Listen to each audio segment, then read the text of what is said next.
Shqipëria duket se pret një tjetër sezon turistik të suksesshëm me shifra që ka përcejnë ato të viteve të kaluara. Muaji maj ka sjellë më shumë lëvizje në kufi me rritje të numrit të vizitorëve që kanë zgjedhur vendin ton për pushime apo vizita në destinacione historike dhe kulturore. Prej nisjes së këtij viti, maji rezulton më i mbar në aspektin turistik me 1.1 milion vizitorë të huaj nga 987.000 në maj të vitit 2025, ndërsa si periudhë 5 mujore, sipas të dhënave të Institutit të Statistikave,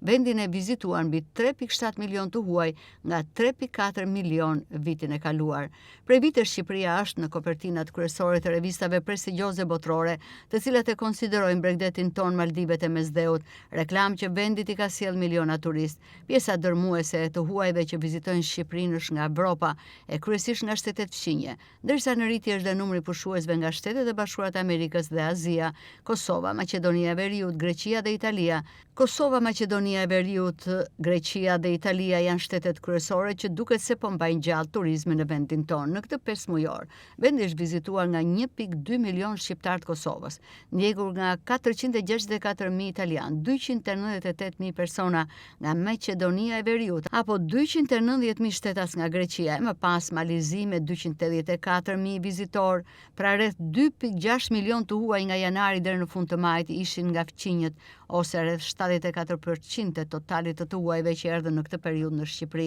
Pritshmëritë për këtë sezon turistik mbeten të larta. Gjithsesi, turizmi vijon të mbetet një nga motorët kryesorë të rritjes ekonomike, ndërsa shifrat e Bankës së Shqipërisë tregojnë se vetëm në 3 mujorin e parë të vitit të huajt shpenzuan në vend 1 miliard euro nga 874 milion euro vitin e kaluar.